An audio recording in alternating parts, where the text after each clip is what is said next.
আমার গরিব বন্ধুদের সবচেয়ে বড় সমস্যা হলো এই, এরা 500 টাকা বা 1000 টাকা তাদের সর্বোচ্চ দামি ভোটটাকে বিক্রি করে দেয়। অথচ একটা ছাগলের দাম, খাসির দাম, ভালো খাসির দাম 30,000 টাকা, 40,000 টাকা। কালী পূজা চিটাঙ্গে একটা পাঠা বিক্রি হয়, হিন্দুরা, বড়লোক হিন্দুরা পাঠা দেয় চিটাঙ্গে, দেখছি একটা পাঠা বিক্রি হয় 70, 80, 90,000 টাকায়। ওই কালী পূজায় পাঠা বলি দেয়, একটা পাঠার দাম 70,000 টাকা। একটা ভালো দেশি মোরগ 3 কেজি ওজন 1500 টাকা, 1800 টাকা, 2000 টাকা। আমাদের ওই হাটে বিক্রি হয় ভালো একটা ষাঁড় 3 লাখ, 4 লাখ, 5 লাখ, 10 লাখ টাকা। অথচ আশরাফুল মাখলুকাত এই বনি আদম বিক্রি হয় মাত্র 500 টাকায়।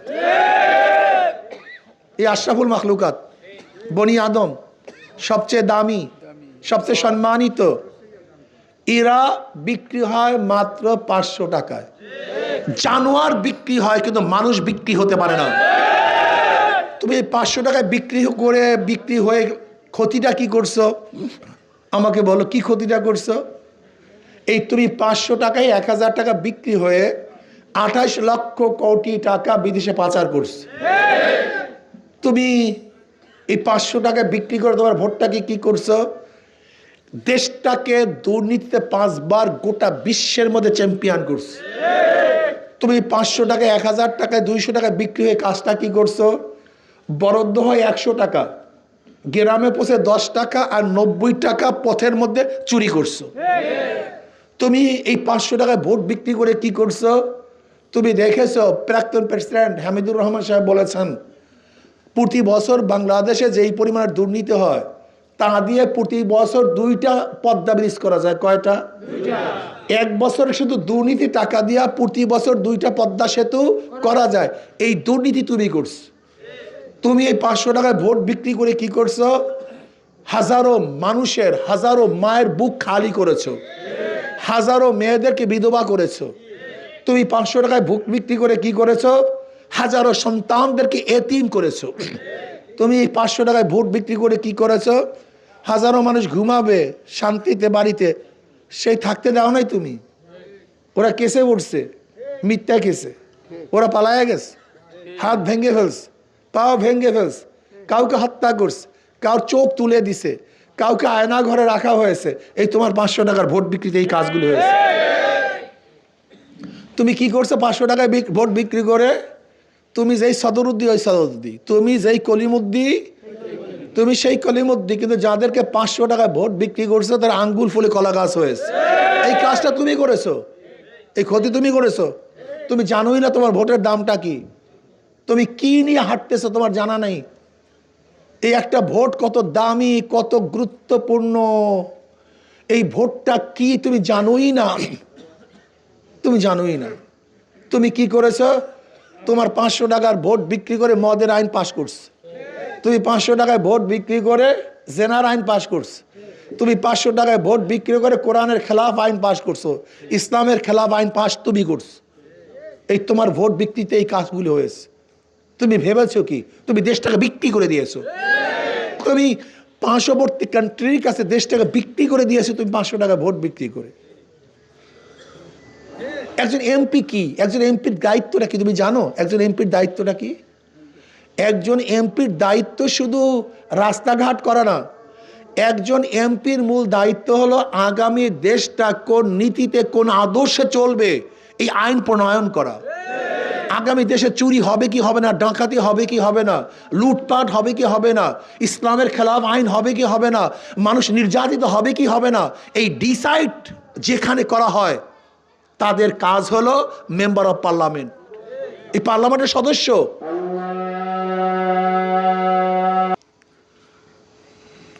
বলতে পারেন হুজুর আপনি এখানে আসছেন কেন? আসলে আল্লাহ পাক রব্বুল আলামিন আমাকে যে সম্মান ইজ্জাত দান করছেন, 2-1 ডজন এমপির যে সম্মান আল্লাহ পাক তার চেয়ে কম দেয় না, মনে হয় বেশিই দিয়েছে। মোটামুটি খেয়ে থাকার মতো, সংসার চালাবার মতো যে অর্থকড়ির দরকার আল্লাহ তার দান করছে। এরপর প্রশ্ন করতে হবে হুজুর আপনি এখানে আসছেন কেন? তার মানে আমি সম্মানের জন্য আসি নাই, অর্থের জন্য আসি না। আমি কেন আসছি? আজকে এখানে কথা বললে সেটা আইন হয় না, কিন্তু সংসদে কথা বললে সেটা আইন হয়। এখানে প্রতিবাদ করলে সেটা কাজে লাগে না, কিন্তু সংসদে প্রতিবাদ করলে সেটা কাজে লাগে। এখানে কথা বলে গ্রহণযোগ্য হয় না, কিন্তু সংসদে কথা বললে গ্রহণযোগ্য হয়। যদি সংসদে কথা বলতে আমরা না পারি, সে যোগ্যতা না থাকে, তাহলে আমাকে আপনারা সংসদে পাঠাবেন কেন? একজন বোবা পাঠায় লাভ আছে কিছু? মেয়ে কি কথা ঠিক না? একজন বোবা প্রেরণ করলে কোনো লাভ নেই। আর যদি মনে করেন হুজুরে যদি সংসদে যায়, তাহলে ইনশাআল্লাহ এই জালেমের গোষ্ঠী, চাঁদাবাজের গোষ্ঠী, যারা দেশকে বারবার দুর্নীতি করেছে, তাদের চেহারাকে উন্মোচন করার ক্ষমতা আমরা রাখি, যোগ্যতা আছে। তাহলে আমি মনে করি আপনাদের উচিত হবে, একজন জ্ঞানী মানুষের উচিত হবে, এই কাজটা শুধু হুজুরের একার কাজ না, এটা আমাদের সবার কাজ। এই দেশ রক্ষা করার কাজ শুধু আমার না, এটা আমাদের সবার কাজ। আমি এর জন্য কর্মীদেরকে বলবো, সমর্থকদেরকে বলবো, যারা ভালোবাসেন, আমি সবাইকে বলবো, ক্যান্ডিডেট আমি না, এই কাজটা শুধু আমার না, এই কাজটা আমাদের। কথা বলেন এখন, আস্তে কথা বলেন। কাজটা কি আমার না আমাদের সবার? এটা যুদ্ধ, হক বাতিলের যুদ্ধ শুরু হয়ে গেছে। যেরকম বদরের ময়দানে এক দলে হক ছিল আর এক দলে বাতিল ছিল, ওহুদের ময়দানে এক দলে হক ছিল আর এক দলে বাতিল ছিল, খন্দকের ময়দানে এক দলে হক আর এক দলে বাতিল ছিল। আজকেও আগামী নির্বাচনে হক বাতিলের, ইসলামের পক্ষের শক্তি, ইসলামের বিপক্ষের শক্তি। কি কথা বললাম, সত্য না মিথ্যা? চাঁদাবাজের পক্ষের শক্তি, চাঁদার বিরুদ্ধের শক্তি। যারা দেশকে 5 বার চ্যাম্পিয়ন করছে তাদের পক্ষের শক্তি, আর যারা দুর্নীতি বন্ধ করতেছে তাদের পক্ষের শক্তির মধ্যে একটা যুদ্ধ শুরু হয়ে গেছে, নাকি ভাই? এই যুদ্ধে আমরা অবতীর্ণ হব ইনশাআল্লাহ। যুদ্ধে হারবেন না ঠকবেন? হারবেন না জিতবেন ইনশাআল্লাহ সবাই। তাই যুদ্ধে জিততে হলে কি কাজ করতে হয় না বসে থাকতে হয়? সাধনা করতে হয় না ঘুমায় থাকতে হয়? এর জন্য আমি বলবো, আপনারা শুধু ভোটার নন। যারা ইসলামের পক্ষে হাত পাকায় ভোট দেবেন তারা শুধু ভোটার নন, প্রত্যেকে ক্যান্ডিডেট, প্রত্যেকে ক্যান্ডিডেট। যদি গরিবরা মনে করেন, আপনাদের আরেকটা কথা মনে রাখতে পারেন, গরিব বাবারা, বাংলাদেশে যত বরাদ্দ সব গরিবদের জন্য, ধনীদের জন্য কোনো বরাদ্দ নেই। কিন্তু ধনীদের জন্য কোনো বরাদ্দ নেই, সমস্ত বরাদ্দ গরিবদের জন্য। যদি মনে করেন আমাদের বরাদ্দকৃত টাকা হুজুরে কম্বল চুরি করবে, হুজুরে টিন চুরি করবে, রিলিফ চুরি করবে, তাহলে আমাকে ভোট দেওয়া আপনাদের জন্য আত্মঘাতী সিদ্ধান্ত হবে। আপনি বুঝতে পারছেন হুজুরে চুরি করবে, তাহলে এরপরে নির্বাচিত করবেন। তা আপনার সে বড় জালেম দুনিয়া থেকে হতে পারে না। কি কথা ঠিক না?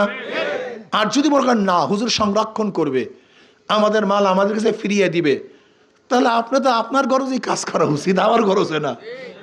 হ্যাঁ, আপনার প্রয়োজনে কাজ করা উচিত। আমার কথা যারা শুনতেছেন, আসুন, 54 বছর ওদেরকে বারবার নির্বাচিত করেছেন, ওরা কি করেছে আপনারা সবাই দেখেছেন। একটা বার, কয়টা বার? একটা বার আমাদেরকে নির্বাচিত করেন, ইসলামকে নির্বাচিত করেন, হাত পাখাকে নির্বাচিত একটা বার। দেখেন না কি করি। ইসলাম ফেল করার জন্য দুনিয়াতে আসে না, পাস করার জন্য আসছে।